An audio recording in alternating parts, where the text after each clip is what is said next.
I'm so excited to share this delicious Sierra Leone recipe with y'all today. We're going to be making Huntu fish balls, a traditional dish that's just bursting with flavor.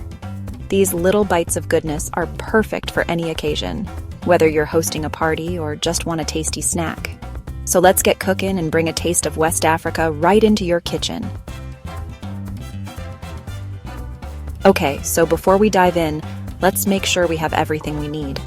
For our cooking utensils, you'll want to grab a large mixing bowl, a sharp knife, a cutting board, and a large frying pan or skillet. Now, for our ingredients, we're going to need about 1 pound of whitefish fillets. Something like cod or tilapia works great.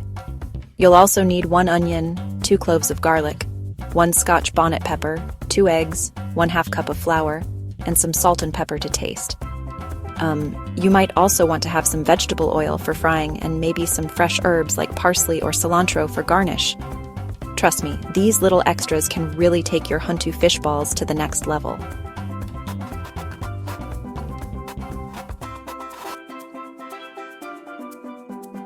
Now, let's get started with preparing our fish. First, you're going to want to chop that fish into small pieces. Next, finely chop your onion, garlic, and Scotch bonnet pepper. Be careful with that pepper, y'all. It's hot. Now, in your large mixing bowl, combine the chopped fish, onion, garlic, and pepper. Add in your eggs, flour, salt, and pepper. You know, the key to really good Huntu fish balls is getting the texture just right. So, when you're mixing everything together, use your hands to really work those ingredients. Feel the mixture coming together. If it seems a little too wet, you can always add a bit more flour.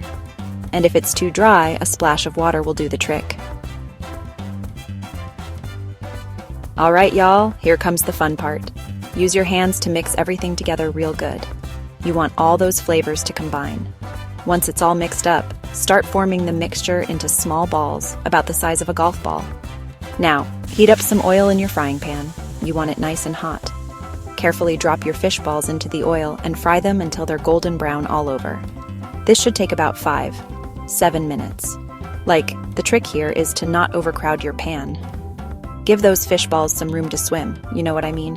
And make sure to turn them every now and then so they cook evenly. Once they're done, use your slotted spoon to take them out and let them drain on some paper towels. This'll help get rid of any excess oil and keep them nice and crispy. And there you have it, y'all. Your Sierra Leone Huntu fish balls are ready to serve. Don't they look delicious? I like to serve mine with a side of spicy tomato sauce or some tangy tamarind dip. These are perfect as an appetizer or even as a main dish with some rice and vegetables. So yeah, I hope y'all enjoy making and eating these as much as I do. Remember, cooking is all about having fun and sharing love through food. Until next time, keep on cooking.